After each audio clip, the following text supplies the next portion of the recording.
একটা ছেলে যে বাবার চোখে জল দেখে ঠিক করেছিল সে একদিন এমন জায়গায় পৌঁছবে যেখানে তার বাবাকে আর কখনো কষ্ট পেতে হবে না। এই গল্পটা অনিল কাপুরের, বলিউডের এক এভারগ্রিন সুপারস্টার। কিন্তু তার জীবন শুরু হয়েছিল একদম সাধারণভাবে। তার বাবা সুরিন্দর কাপুর ছিলেন ফিল্ম ইন্ডাস্ট্রির সঙ্গে যুক্ত, কিন্তু সেই সময় তাদের পরিবারকে অনেক সংগ্রামের মধ্য দিয়ে যেতে হয়েছিল। টাকা, স্থিরতা, সম্মান সব কিছুর অভাব ছিল। একদিন ছোট্ট অনিল এমন একটা দৃশ্য দেখে যেটা তার জীবনটাই বদলে দেয়। একটা সময় সুপারস্টার রাজেশ খানের একটি সিনেমা ফ্লপ হওয়ায় কার্যত পথে বসেছিল কাপুর পরিবার। সেই চরম অসহায়তা আর বাবার অপমানের বদলা নিতেই মাত্র 18 বছর বয়সে স্ট্রাগল শুরু করেছিলেন বলিউড অভিনেতা অনিল কাপুর। আজ অনিল কাপুর মানেই দারুণ এনার্জি আর চিরযৌবন, কিন্তু তার এই সাফল্যের পথ মসৃণ ছিল না বলে জানান অভিনেতা। প্রযোজক বাবার চোখের জল মুছতে হিরো হওয়ার শপথ নিয়েছিলেন তিনি। 4 দশকের দীর্ঘ কেরিয়ারে দিয়েছেন অজস্র হিট সিনেমা। এই অভিনেতার বাবা সুরিন্দর কাপুর ছিলেন একজন প্রযোজক। তিনি রাজেশ খান্নাকে নিয়ে একটি বড় বাজেটের সিনেমা তৈরি করেছিলেন। সবার আশা ছিল সিনেমাটি ব্লকবাস্টার হবে, কিন্তু বাস্তবে তা বক্স অফিসে মুখ থুবড়ে পড়েছিল। অনিল কাপুর বলেন, বাবা যখন সিনেমার কাজে বেঙ্গালুরু গিয়েছিলেন তখন এয়ারপোর্টে তাকে কেউ নিতে পর্যন্ত আসেনি।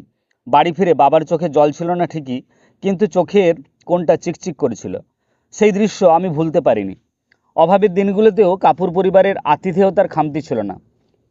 স্মৃতিচারণা করে অনিল কাপুর বলেন, চেম্বুরে আরকে স্টুডিওর পাশেই আমরা থাকতাম। ফিল্ম ইন্ডাস্ট্রিতে আমার মা লেজেন্ডারি রাঁধুনি হিসেবে পরিচিত ছিলেন। কোনো শুটিং চললে আমাদের বাড়ি থেকেই খাবার যেত। বিয়ের সমস্যা হোক কিংবা বাচ্চা হওয়ার পরামর্শ, সবাই মায়ের কাছে ছুটে আসতেন। 18-19 বছর বয়সেই কাজের সন্ধানে টোটো করে ঘুরে বেরিয়েছিলেন অনিল কাপুর। বাবার অসুস্থতার দিনে যখন কোনো বড় হিরো তাদের সিনেমায় কাজ করতে রাজি হচ্ছিল না, তখন অনিল মনে মনে শপথ নিয়েছিলেন, আমাকে হিরো হতেই হবে।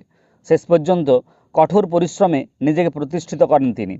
পরবর্তীকালে বাবার প্রযোজনায় লোফার, জুদাও, পুকার এই সমস্ত একাধিক সুপারহিট সিনেমা উপহার দিয়েছেন অনিল কাপুর। প্রযোজকের ছেলে হওয়া সত্ত্বেও অনিলের জন্য লঞ্চিংয়ের মঞ্চ সাজানো ছিল না। সুরিন্দর কাপুর পরিষ্কার বলে দিয়েছিলেন, অভিনেতা হতে চাও হও, কিন্তু আমি তোমার জন্য সিনেমা বানাবো না। কাজ নিজেকেই খুঁজে নিতে হবে। এরপর বাবার হার্ট অ্যাটাক এবং শারীরিক অসুস্থতা অনিলকে মানসিকভাবে বদলে দেয়। অনিল বুঝতে পারেন বাবার অসম্মান ঘোচাতে হলে তাকে বড় অভিনেতা হতেই হবে। আজ অনিল কাপুর শুধু একজন অভিনেতা নন, তিনি প্রমাণ করেছেন যে ইচ্ছার পরিশ্রম থাকলে যে কোনো স্বপ্ন পূরণ করা সম্ভব। আর সবচেয়ে বড় কথা, একটা ছোট্ট প্রতিজ্ঞা, একটা ইমোশনাল মুহূর্ত পুরো জীবনটাই বদলে দিতে পারে।